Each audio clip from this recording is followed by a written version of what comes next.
got some nice chunk of Yeah, questions. this first one is probably that one I can answer. Yeah, maternal lines. Yeah, it's too detailed.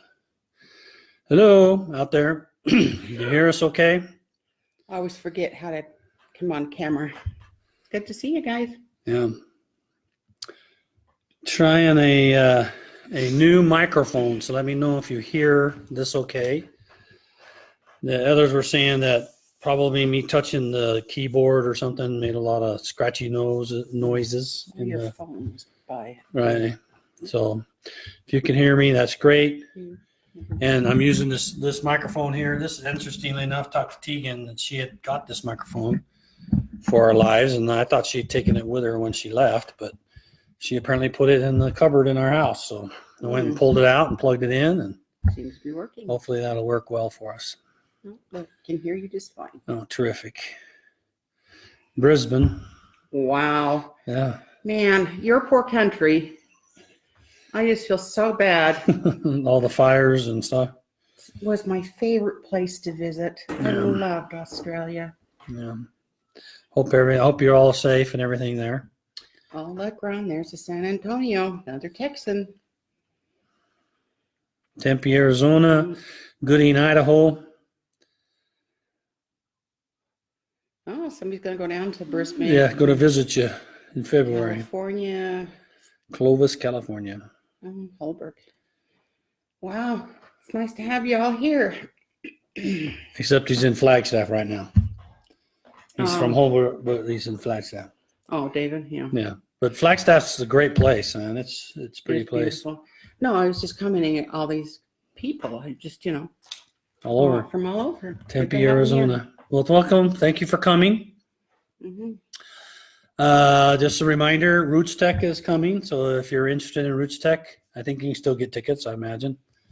And that's the end of February, the last week of February, the last Wednesday through Saturday.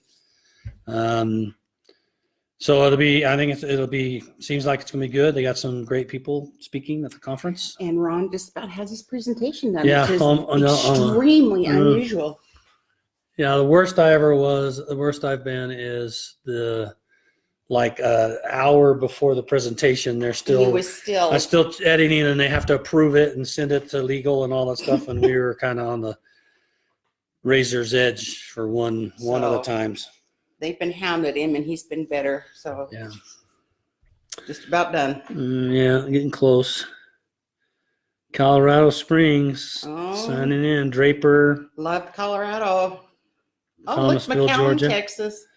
Another Texan. Yeah. Oh, there's one from the UK. Oh, wow. Thank you. That's also another beautiful place. I fell in love with Scotland. And you went all over London. I did, which is so unusual because growing up a little tiny farm girl, and I just put my passport in my pocket, a credit card, and took off. Yeah. All over without anyone. Yeah, that's because I was working. He had to work. Cathal was his name. Was his bodyguard. Yeah. No, he was his driver. My guide. But Cathal was quite the character. I really enjoyed getting to know him. But in Maine, thank you very much. Oh, are they frozen up there? Yeah, Maine. Is it cold up there? There's Manti, Utah. Oh, I have a girlfriend that lives in Manti. All right, so let's go ahead and get started. Thanks again for coming.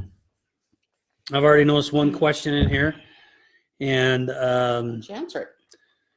Yeah, and I don't know if I have the full answer yet on that. So the question was my contributions. For those of you who may not know, just today, I think it was, no, it might have been yesterday. I think it's today. We released an update to the Family Tree app. And what you can do is you can go down to more down here. You hit more. And now there's a new item there called, where is it? My contributions, right about there. You see about there? My contributions. I got to point with my other hand. My contributions, that's new. When you click it, it tells you, the idea here is to help you know how well you've been doing over the last few months. So this tells me all of my contributions. I can click it to see sources that I've attached, how many I attached. You can see I was really good a few months ago, but been kind of busy since then with Christmas and all. Memories that I've put in and persons that I've added. So that gives you an idea of some kind of interesting things. And then this is the one I really like. There's a couple of things I like on this one. We now have a contributions or changes that you've made. It's on the mobile. So these are the last 300 changes that you made and what you did. So you know what you did, not what others have done. So this can be handy when you are off doing some stuff and something rolls off the recents list. You can always go look at your changes and see up to 300 changes. And then, of course, there's a list of everybody in your private area. Okay. So this is everybody in your private area. And you can then find some people in your private area that you have living. You know, there's several that have gone up and down, and then they find somebody down in this part of the tree, and they're probably still living. So they mark them living, so it goes to your private area. And then you forget, you can't find it in your private area without trying to recreate this going up and down. This allows you to actually see everybody in your private area, so you know, oh yeah, that person I need to check to see if they're deceased now, or I heard they were, and so take care of them. So our intentions are certainly been, the stats was something that we kind of threw in at the last minute. Certainly the changes, your changes and the private person's has already in the plans for putting on the website. So that will come. Not sure the schedule. Mobile had an opportunity to do that, so they went ahead and did it. But those two elements will certainly be coming to the site. So check it out. Have fun. Enjoy it. You know, please don't use that to mock others. You know, I've done a bunch and you've done little, so none of that. That's not the intent. The intent is to try to motivate you to keep going and feel you know, that you've done a good job, and that's good. Okay, let's do the first one here. Oh, let's see. Is that another one? Well, this is the very first one. You said you may not be able to Yeah, answer there's that one that has a lot of details with PID, so we're going to skip that one. For James. So James, he'll answer this one for you privately because of all the information you need. Said, is there a way to edit a name that was indexed as unknown? For example, and she gives the PID number and stuff. When looking at her U.S. Census 1920, 2 of the children are listed as unknown. When I click on either of the unknown children in blue, thus making them the focus person, there is no option to edit and no field for a name. Yeah. Is there any way to have the correct name shown as seen in the census image? Zooming in and inverting the image makes the names. Yeah.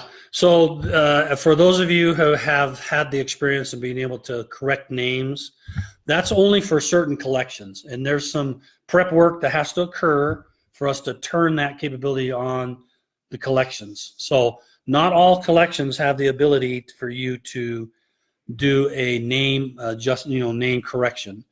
So just stick with us, and over time we'll add more and more collections to this capability. It really depends on the kind of record it is, and each kind of record has to have its own computer system algorithms to be able to help you correct it and get it back around through into the indexed area. So eventually it'll be more, and we'll let you edit and correct all sorts of things, but you'll have to have patience with us. This is, we've only done it on a few collections so far.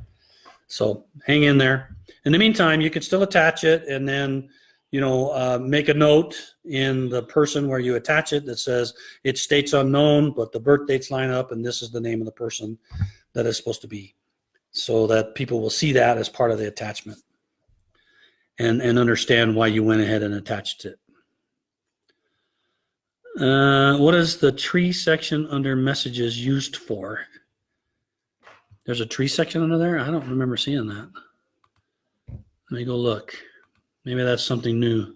That's a different group that does that, so I don't always necessarily see tree section under. Let's go look real quick. Oh, that was a question online. Yes. What is the tree section under messages used for? Okay, I'm going to go look in here. I'm going to sign in real quick. Hope the sound's looking okay. I'll go under the tree section of messages. I didn't realize we had a tree section under messages. There is a tree section under messages. I wonder if it's hints in the tree or something. I wouldn't think so. I would imagine that's probably what it is. Although the team that does this didn't come talk to me about it. So I'll have to go find out what that is. They should have let me know what they were doing here before they turned it on. But I'll go find out and get back to everybody. My guess is I think you're right, Sheree. I think it's for hints is my guess. Just like discoveries, we put in discovery stuff. And the temple one, we put in notifications for completed. And indexing ones is probably going to be the same sort of invitations to do some indexing. And tree will probably be hints. The leaf hint. The hints. Yeah. Okay. All right. So then let's see. Buzz on down here. So we got anything, and then we'll. Okay. So what's the next one? This one's from Lisa. It says, "Can you give hints on how to use the to-do list box on the home page? I'd like to use it to make a list of items to look up while at the FHC. I can't add to the list. I just have to make another line item. I find it bulky and not user-friendly." Yeah. It is true that the to-do list on the homepage is not complete. It was done at the request of some patrons, and the team only had time to just put in a rough to-do list. It's really just, you put in 255 characters, I think is all you get, or 10 limited. You get a limited number of space, and you just type it in, and then you just have to go look at your list on the homepage. So it's incomplete. That team now is working with me, and we're talking about ways to expand that, because I really think the to-do list should show up anywhere you are, so that you can, save the URL to the person, save the PID or whatever. Say, make notes on this PID I need to do this, and this, or like little research notes that you need to look into. I think that's what the purpose of the to-do list should be. And we just need to beef up that capability, but it's not high enough yet on the priority list to really go after it. So. Yeah. And I can tell you. So it's bulky. A lot of people don't really use it. Some use it, some don't. Well, there's been a lot of ideas for new things flying around. And so some reordering of priorities has been taking place, huh? Yeah. And so there's other tools that are out there. You can put it on your phone. You can some people use a Word document that they enter in there to do things. So you'll have to supplement it with that until we get something a little bit more robust. But I agree with you. It needs to be better than it is. Okay, this is from Dawn. It says, "Can you print the cards once all the ordinances have been completed?" Okay, Don is asking, can I print the cards after the ordinances are done? All of them. And the answer is not currently, because the way it is currently, when you complete all the ordinances, when all the ordinances are completed, it disappears from your reservation list. And so there's no way to do that right now. However, in our trial or our pilot that we have in Utah about not returning temple cards, we realized that people need to have completed cards. There's several reasons to have one of those. Some of it's to have as a reminder of when the ordinances were done, in case you needed to check and you don't quite remember the exact dates. You need to have a card that's been stamped. And the other reason is sometimes people also like to have it for their filing or for a memento of a special occasion when that particular ancestor was, you did the work for that ancestor. So although we haven't committed to a time frame, we are planning on providing a completed reservation list for patrons, for members. And then what you'll be able to do is go to your completed list and then find the person you're interested in and then click to print a card. Then we'll allow a printing of the completed card in those cases. But with the list, you really wouldn't need it unless it was to have a tangible thing in your hand, right? Yeah, well, the issue that people have is when you go look at the PID, things could change because people merge and unmerge. Yeah. And you really want to know what happened when that card was completed. So that's the intent, is when you print, you get what that card says. Okay. You wouldn't necessarily have to print it on paper, but you could click it to print and see what it is if you wanted to know. So, Okay. so that way you don't That's- use up the That's a paper. good way. Any-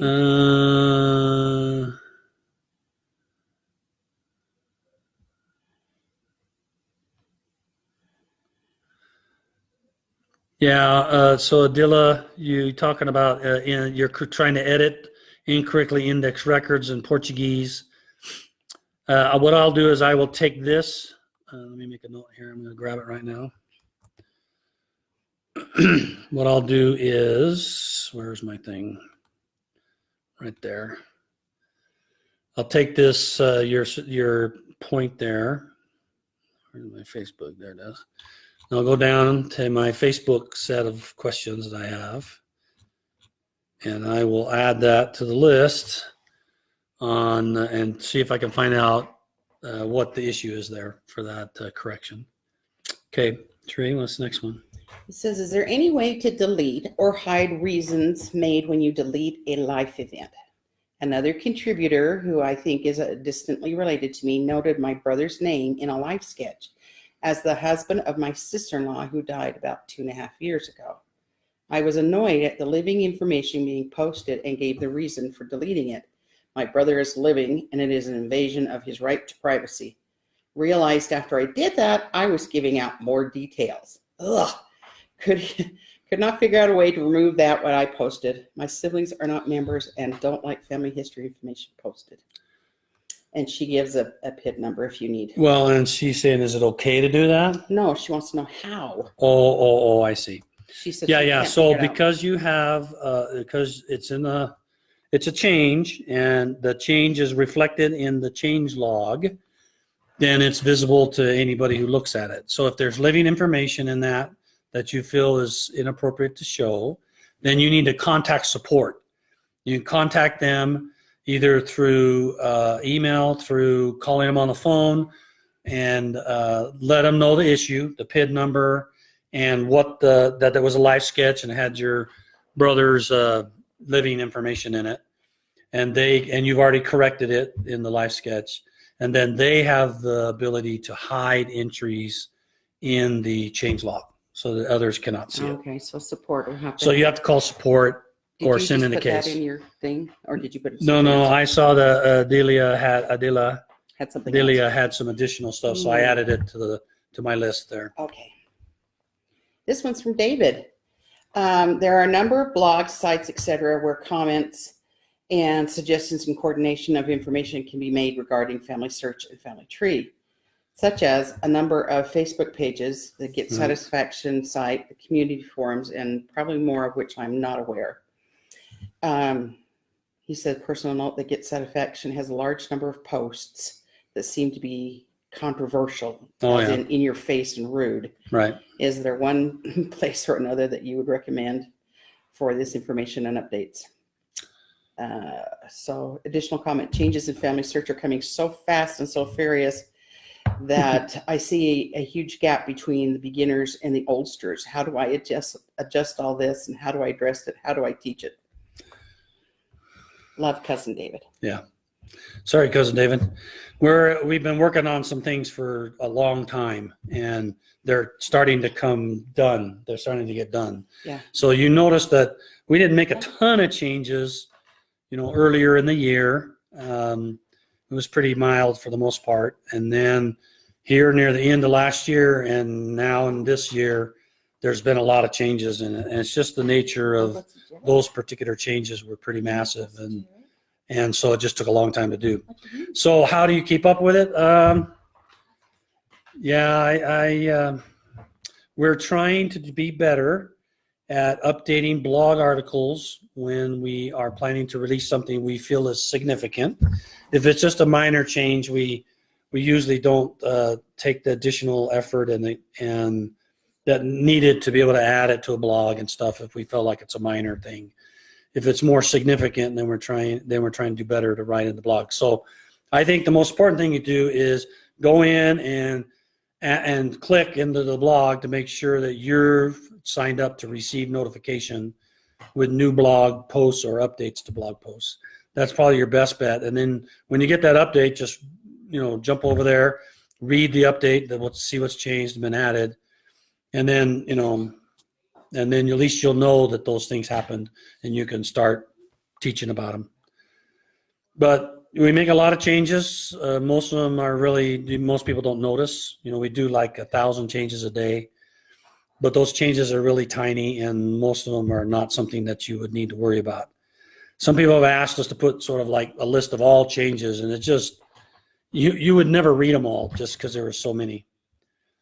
So the only thing I can hope is keep looking at the blog articles. And we do occasionally, and we do when we need to put in new help content. And so try blog articles, try the help content to try to keep up. So unfortunately, it's just difficult to keep that communication channel going. So hang in there. You all are doing great. Even if you catch up on stuff, a month or so later, it's still, like this contributions just went out today, and I don't think and it's only on mobile right now. So we haven't put any kind of blog article yet because it's not in both kinds of places. So anyway, carry on. You're doing great. Okay, this one's from Bell. It says, on the FHAR report, names submitted by members, does the report only count the names personally reserved by a member and either completed or shared with the temple, or does it include names members received from Ordinance Ready? Okay, the family history report that members can get, that the church leaders can get in a ward or branch, that counts. If you're talking about submission, is what I think. There's a submission one, there's added a name one, something like that. I'd have to go look to see all the different options, but most people are asking about submitting. And anytime, and it counts the people, and these are unique persons. So if a person submits 50 times in the ward, they only get counted once. And a submit means printed a card or shared it with the temple. That's all it means. It doesn't matter whether they use Ordinance Ready or whether they reserve it in the tree and then go to their reservation list and print, or go to their reservation list and share. It's all counted. So Ordinance Ready is counted as a printed because Ordinance Ready puts it on your, finds it. If you accept it, it puts it on your reservation list and then prints it for you. So it counts as a print. And then if you print it manually, it's a print. And if you share it with a temple, that counts too. So if they do any of those three things, Ordinance Ready, print, or share with the temple, they count. Remember, they're only counted once in the year. Okay? So that's what that does. Okay. Is this one you okay, or you got? I don't know. This is Mary. She says that during the summer months, she shared some baptisms, both male and female, with the temple. She says the females were getting done within 3 to 4 weeks, the males a bit longer. I have since shared some more in July through September.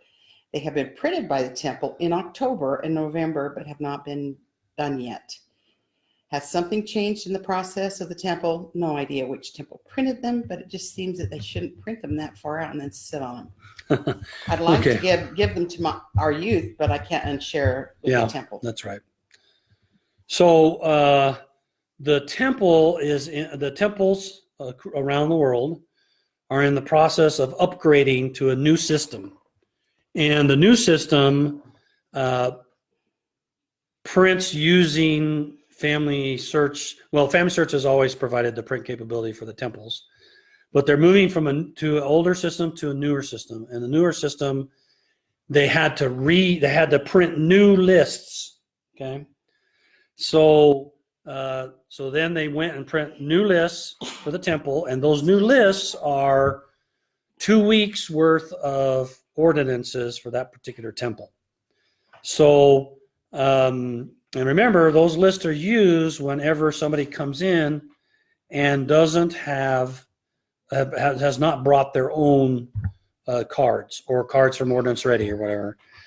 And so what happens, they've been doing this for several temples. And so a lot of baptism confirmations, for example, and others got pulled, endowments and all initiatories got pulled from shared with the temple, printed on lists, and then they're not really going to get cranking for another week or so. So because of the upgrades. Right, because the upgrades. They're printing, and then they sort of get it ready, and then the temple opens, because it just got finished doing cleaning, or they just converted over to the new system. And it'll probably take 2 to 3 to 4 weeks. This one said a month, right, already, right? She said they gave them to them in October, November, and she says they're still sitting. They're still brown. Yeah. So I would think in another month or so, some of those should come out of the printed state, because they're only supposed to use them. They look at each week. It's a 4-week thing, so it could be a month. So they do a week thing, and they have daily lists, and they have 2 weeks of daily lists. So they have to go through all of those lists, and then each day they should return all the ones that they haven't completed in that day. So, I can't remember if it's day or week now that I'm messing up in my head. So I think it's a list that they do for the week. I print out my message from the demo showing what we're, oh yeah. For the printing thing. No, that's a different thing. What Bonnie's talking about there is when a ordinance is recorded in the temple, then they send you a notification, a message. And then now we've added the ability to email that message to you. By the way, you can go into your temple messages, select a bunch of them, print, push email, and it'll email you those that information on those ordinances to your email, and then you can print them from your Isn't email. that kind of like getting the card back though? I mean, it's just giving It's you not. money. They're not talking about card back. They're talking about that shared with the temple, and so it's sitting in a pile at the temple, and it's not getting done. I see. I'm sorry. Yeah, you were misunderstanding. Yeah. Okay. This is from Judy. It says, please explain a little more about doing only one ordinance per card in the temple. What happens with the cards we have already printed with multiple ordinances? Do we need to reprint them? We live over 5.5 hours away from the temple each way. So when we go, we stay multiple days and do as much work as we can while we're there. This change will really complicate our efforts, I think. Okay, so first off, you need to understand that officially the trial for not returning, she's talking about not returning cards. Not returning cards is really only in Utah County, the 4 temples or so that are here. Payson, Bonotis, Provo. Yeah, and then one in Oakland, California, and then a couple of other countries are doing this. Okay, so we're only talking about those set of temples, and you have multiple options. You can take your full card if you want. Yeah, and no one's asked anybody to say print a card for every ordinance. No, what's been asked is, and if you're several hours away, odds are you're not in these temples that are supposedly implementing these. But it's you're to bring on your card only the ordinances you plan to perform that day. So, for instance, if you're traveling long distance, you probably stay for a whole day or 2 days or 3 days, maybe.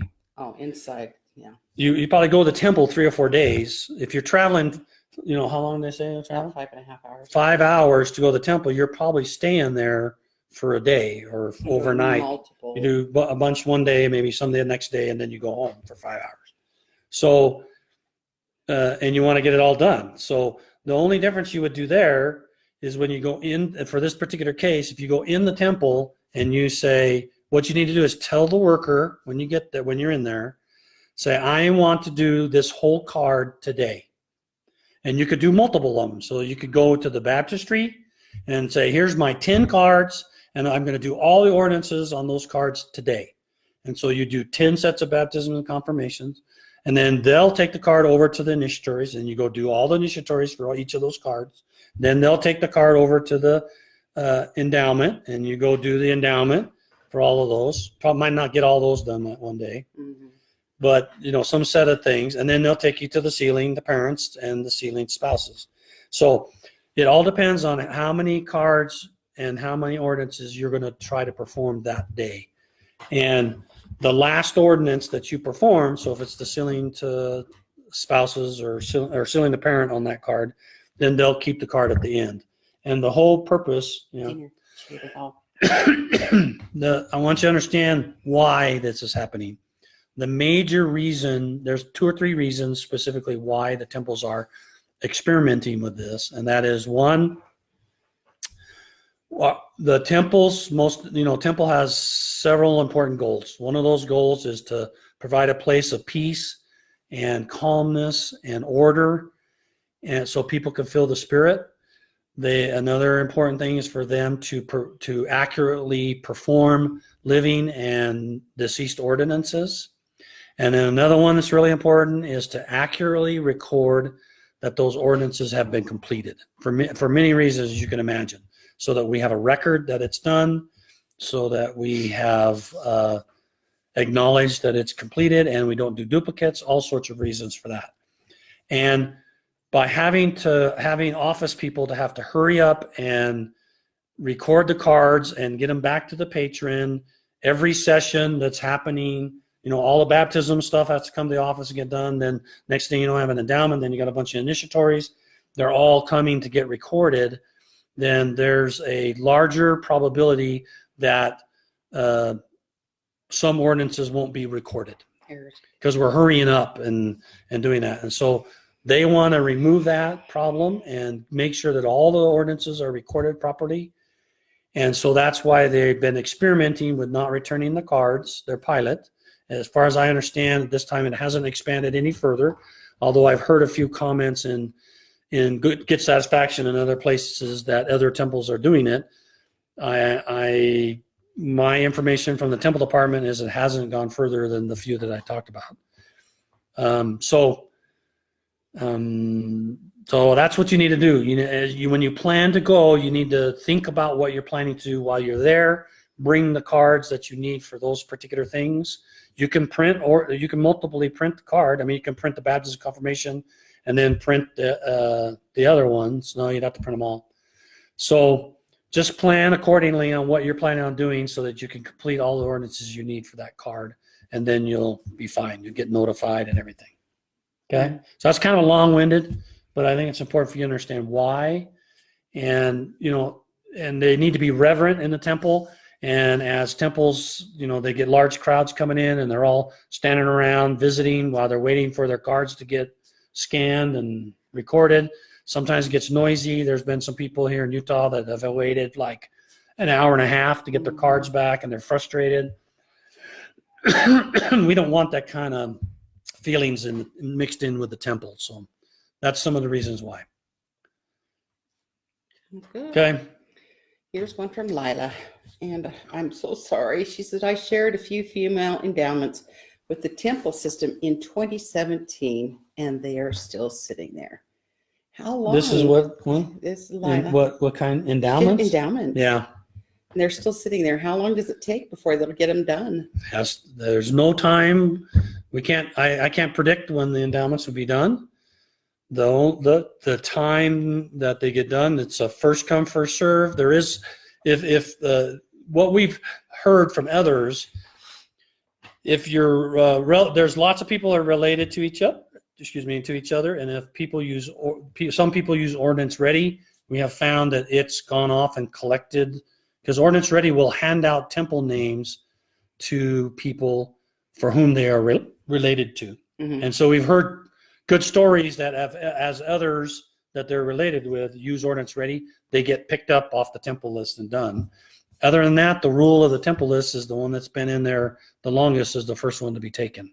Amy, talking about those ones that are printed. Well, yeah, Amy's just saying that Brown could also mean that it's been given to somebody as Ordinance Ready. So, and that sits around for 3 months before it gets taken away, because it's a 90-day reservation. Thank you, Amy, for pointing that out.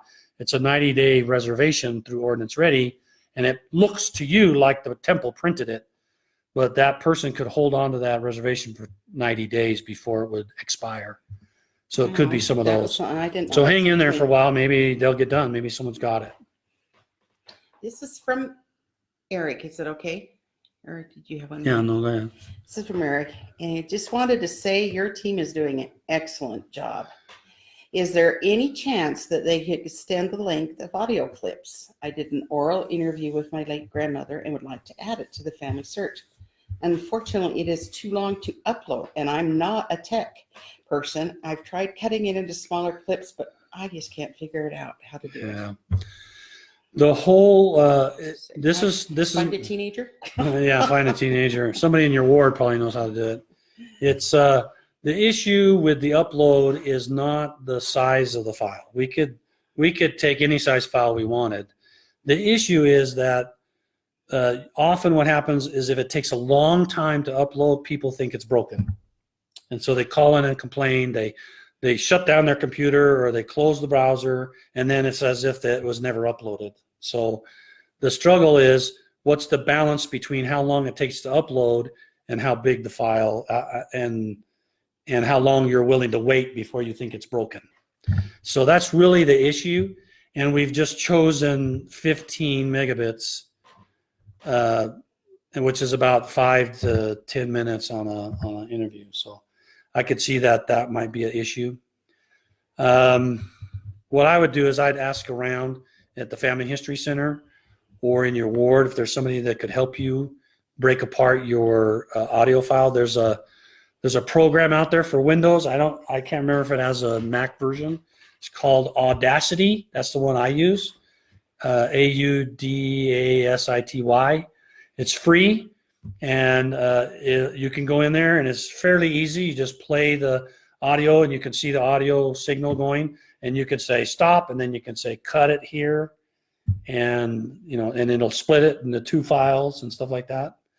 So you may want to try that. But my recommendation is talk to your consultant in the area, or go to the Family History Center, or call them on the phone and ask them what they recommend and if they could help you out.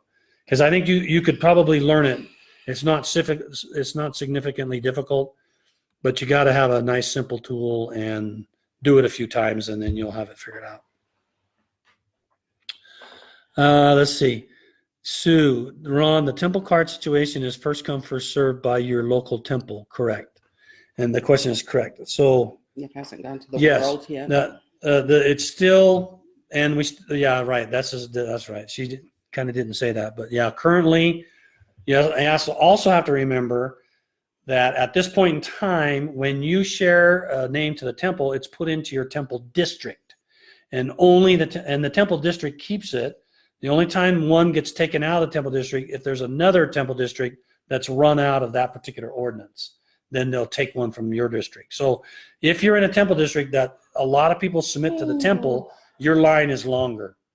That's not going to change until later in the year when we've completed our work. Then we're going to get rid of holding temple district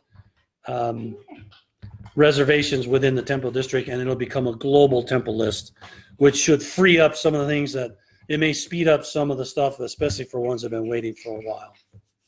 So, okay. When do you have to leave? Probably in about 10 minutes. Oh, okay. I get to go babysit my grandson's tonight. Yeah. Which is very nice because, I had the flu and I didn't get to do that for a while. This is from Lee. Adding hint sources introduces a number of non-standard data into the tree. Isn't there a way to resolve the location errors, abbreviations, and other similar extraction indexing errors automatically? I'm constantly amazed at the number of non-standard issues that are introduced by folks adding to the hint data. Granted, the folks could take the time to fix them if they knew the correct info, but in some cases, this just isn't available. There has to be a better way to use time than on the tree, then it does include fixing the extraction issue errors. I agree. The data, I get it, but the data,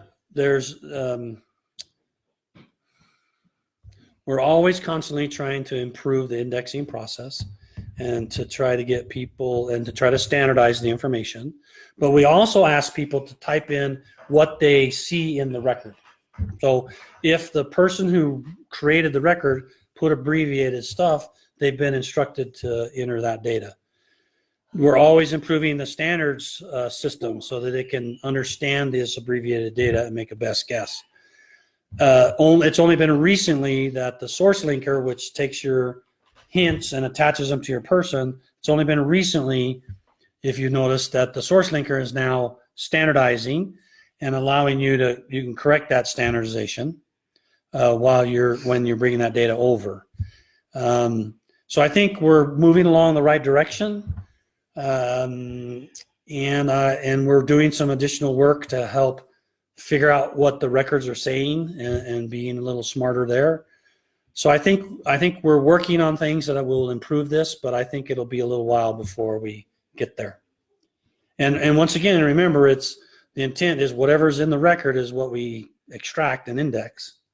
And so we just have to be better at figuring out what the standard is for that particular thing. And if we can't, we need to at least allow you to be able to pick a standard. But certainly once you do it, unless it's added new, then you have to, but you have to go back to the person and fix it after you attach it. But if it's adding new, I think right now the source linker will allow you to select, to correct it and select the proper standard. So. Okay, this one's from Tamara. It says, just wondering what percentage of users on FamilySearch are public members versus members of the Church of Jesus Christ of Latter-day Yeah, Saints. not going to identify specific amounts, but I will tell you that there are more public users who are contributing to the tree than there are members of the church. Mm-hmm. So. Okay, this one is from Christy. It says, what are you supposed to do when a family's name is a word that is restricted from the name field when it comes to qualifying for ordinances? Found myself working on a niece family. Yeah, this happens occasionally. So what she's talking about there is, like, I have a family. There was a family that we had come in, a support case that had the last name was Other, Other. And Other is just, that we would mark that as we've had people with the last name of Mr. Mm-hmm. And all of those are considered, in illegal last names or warning names. That's like people putting Other or no name or things like that. So when you happen to have a line that has that particular issue, right now what you need to do is contact support. You can submit a case. You could put up to 10 people in the case and say, these are all the PIDs that have this as the last name. They'll go look at it. They'll see your source and stuff. And then what they'll do is they'll make it so that you can have they'll put it on your reservation list and you can get your cards. They'll make it so that you can go ahead and print it. Either they'll print it for you or they'll mark it so that you can print. You just have to call support right now. And so that's what we have right now. So do that. Okay, this is from Steve. It says, we continue to hear disappointment and frustration from members who use Ordinance Ready and would like to perform additional ordinances for the person. Sorry, folks, that's a business line. Our TFH consultants are encouraging these members to explore the person and learn about them as they prepare to take the name to the temple. Then, at the point when the member has developed a connection, they go back and the name is gone. Why not let them reserve all remaining ordinances for that person for 90 days? Okay, so first off, the purpose of Ordinance Ready is to provide you a quick ordinance because you're on your way to the temple kind of thing.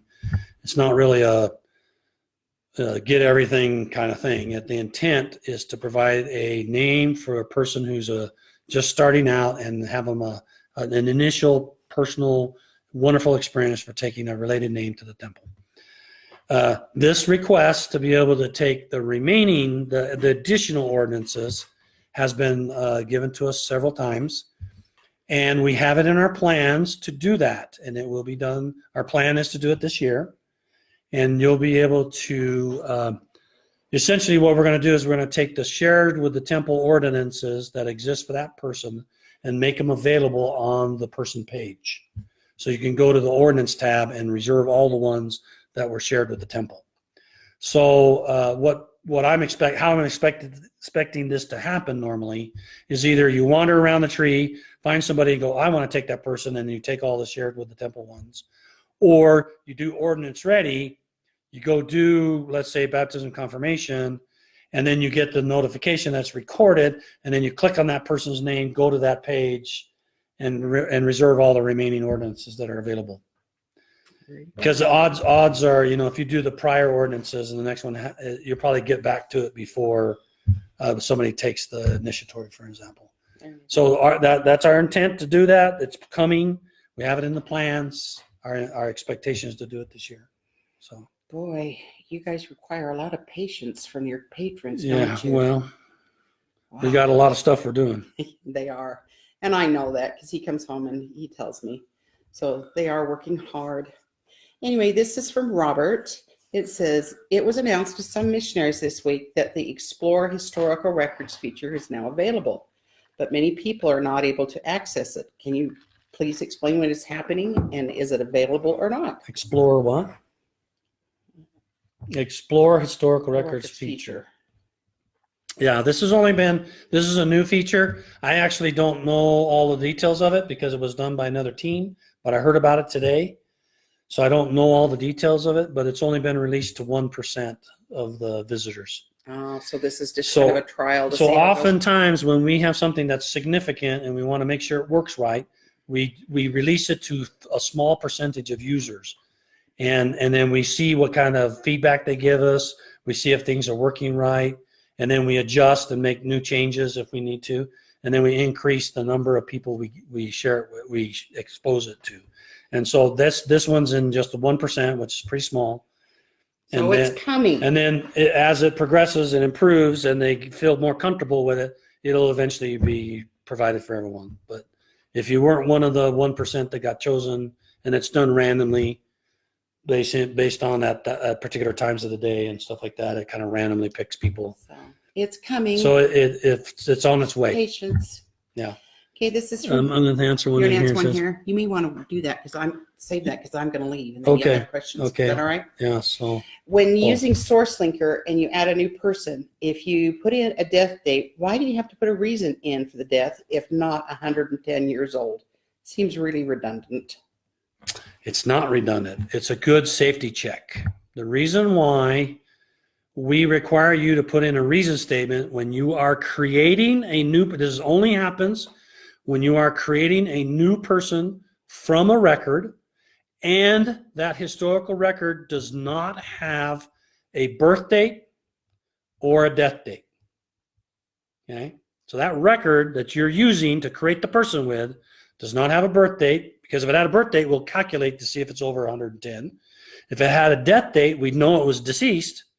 But in this case, there is no evidence to support from this record that the person is dead. So therefore, if you want to mark them dead, we require you to enter a reason statement as to why you believe this person is deceased. What's your evidence that that person is dead? And the reason that mostly we did this, one of the biggest reasons why we did this is because there was a lot of complaints from people who were born and were recorded in the 1940 census, and they were all calling us on the phone because people were marking them dead. And when we talked to the users and said, why did you mark them dead? They said, well, they're old, they have to be dead. They were in the 1940 census, including my mother, who was like 4 in the 1940 census. So we needed to say, hey, if there's not evidence of death on the record you're using to create this person, then at least you have to be able to provide a reason and evidence as to why you believe that person's deceased. Good idea. That's why. So I think it's a good reason, and that's why we're doing it. So let me know what number you're at. I'm at 528. Okay. Is the next one. Do you want me to just leave it? Oh, okay. You're not taking that? No. Okay. I just won't be able to read them for you. Yeah, just leave it. Okay. All right. So bye, folks. Yeah. Gonna go play with the grandsons. See, Sri, have fun with your grandkids. My grandsons. Grandboy. Mm-hmm. Yep, I will. Okay, I'm going to read a couple of questions that people have asked here, and then if we have time, I'll do another one off the list. This is Rodney says, my brother passed away when he was engaged. His fiancee never married and never took off her engagement ring after living a long life. She passed a few years ago.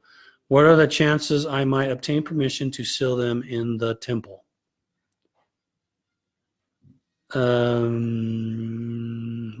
She passed a few years ago. If the person's, what you would have to do is you would need to talk to this person's, if this fiance has any living relatives, meaning parents, close living relatives, parents, siblings, or children, you need to ask one of those people, if you can discover who they are, for permission to have her ordinances done and them being sealed. That's what you have to do. And once you have that permission, then you can go in and request that. I think you probably have to, depending on where you are, if it's United States, then you probably have to call support and submit a case on this permission. So that's how it works. That's the rules. Because if they're if they have any living relatives, you're supposed, and you're not directly related to them. I know you were related to your brother, but they weren't actually married. So, and even if they were, you'd still have to ask the living relatives of this other person. Jesse says, does Ordinance Ready pull first from your local temple district? No, it doesn't actually. Ordinance Ready, and there's an article out there that talks about all the places Ordinance Ready does. It pulls first from your reservation list. Then the second thing it pulls is from anything you shared with the temple. Then the third thing is it finds any related name in the shared with the temple. Okay, and it doesn't matter what district, if it's in the district or not. So this is sort of our first move into getting outside of the temple district. It takes the closest related name to you that's been shared with the temple and gives you that one. And then after that, it's just simply walk your tree to see if there's anything there. And then the last thing right now is just take the oldest name off the temple list. So that's where we are.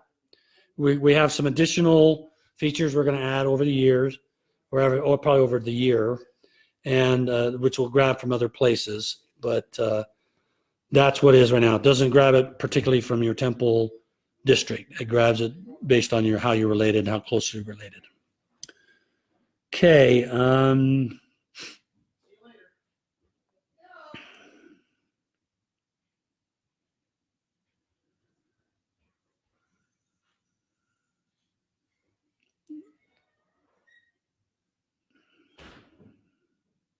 So I don't know what's going on here. Unless there was something going on here that people didn't like. I don't know where that is. Anyway, I couldn't follow the conversation when David said, somebody said this was so sad. I wasn't sure what was so sad. Okay, anyway, you all have been responding to that. So Susan says, how do you seal an illegitimate child to their grandparents? So what I recommend to do for that, because you shouldn't be sealing them to their parents because they did not live together and they were not a couple. They weren't married and they didn't live together. You should not be sealing that child to those parents. And the way I recommend sealing to the grandparents is I recommend adding those children to their grandparents as with a guardianship relationship. Okay? I wouldn't don't put them as biological or anything. Put them as guardians. And then you should be able to seal those children to the grandparents. You should be able to print cards for that sealing and be able to take them to the temple.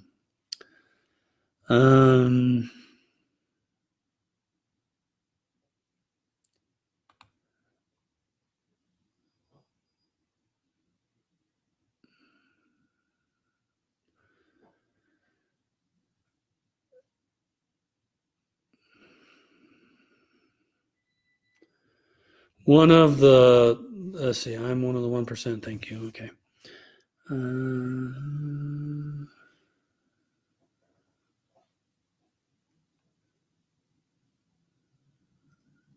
reading the people that posted here on the comments. David says, will there be a cap on how many ordinances one can reserve? Seems crazy that people are reserving 100. Well, believe it or not, there's plenty of people that are reserving a whole bunch more than 100. But yes, there will be a limit on how many reservations you can have. We have not announced what that limit would be. We haven't declared when that's going to happen, but we will have a limit.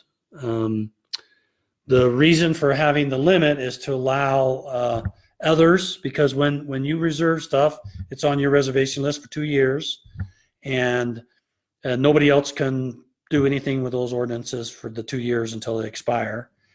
And if you have somebody that has lots and lots and lots of reservations for 2 years, odds are they're going to expire before they get done anyway. And so,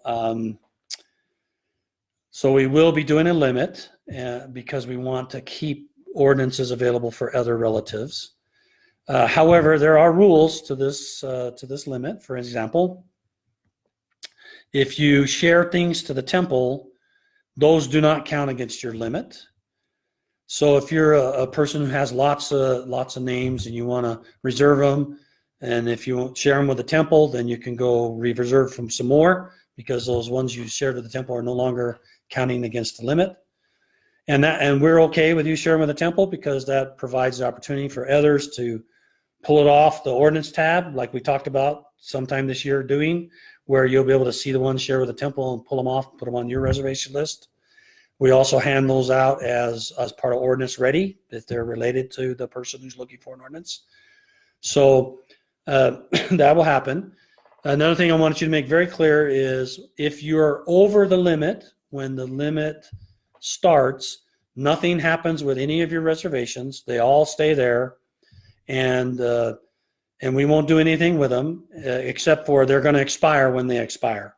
So you still have them all, and you can take care of them as fast as you can, or share them with the temple, whichever you wish. And if they happen to expire and you're over your limit, then you won't be able to get them back because you're over your limit. And being over your limit just means you can't reserve more. That's all that means. So I wanted to help you understand that and understand a little bit why. And I think we're right at about 8:30 right now. So I want to thank everybody for coming and listening. I hope this has been helpful. I often sometimes wonder how this could still be helpful after as long as I've been doing it, because it seems like you run out of questions or get tired of hearing from me. But thanks for coming. I appreciate it. I really want to thank you for all you're doing to help everybody learn about their family. It's very important. And we found lives change when people learn about their family. They have a connection. They don't feel so isolated. They don't feel alone. Even if their whole family is deceased, they still feel that connection. And I want to thank you for all your help, and everything you're adding to the tree and everything you're doing to improve the tree also helps everybody else that comes, because you probably added a family member that means something special to them. So thank you for all you do. Have a great evening. And I think this ends it for January, so I'll have to go figure out some dates that we'll do in February. And then once again, if you come to Roots Tech, we'll hope to see you and come by and say hi, and we'll go from there. So thank you all. Have a good evening, and we'll see you next time, okay? All right. Bye-bye.